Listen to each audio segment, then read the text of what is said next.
My people, hear my instruction.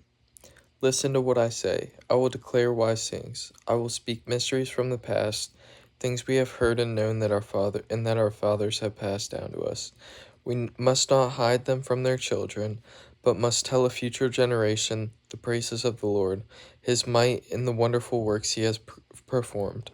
He established a testimony in Jacob and set up a law in Israel, which he commanded our fathers to teach their children, so that a future generation, children yet to be born, might know.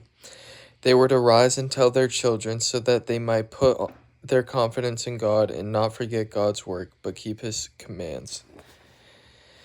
This is us. Then they would not be like their fathers, a stubborn and rebellious generation, a generation whose heart was not loyal and whose spirit was not faithful to God.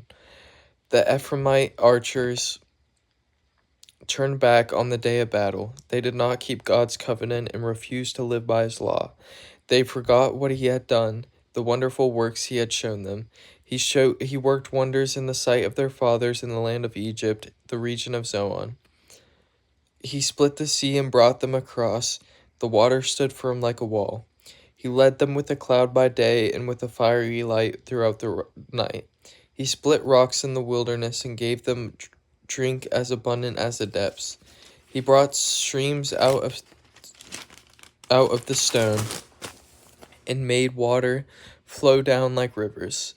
But they continued to sin against him, rebelling in the desert against the Most High.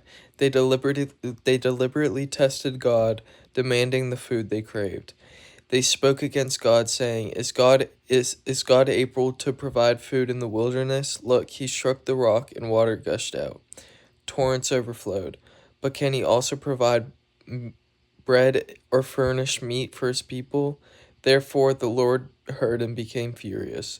Then fire broke out against Jacob, and anger flared up against Israel, because they did not believe God or rely on his salvation. He gave a command to the clouds above and opened the doors of heaven. He rained manna for them to eat. He gave them grain from heaven.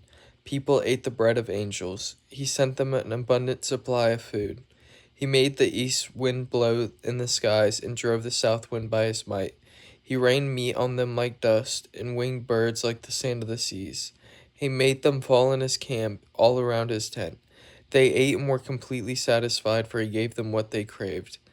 Before they had satisfied their desire, while the food was still in their mouths, God's anger flared up against them, and he killed some of their best men. He struck down Israel's choice young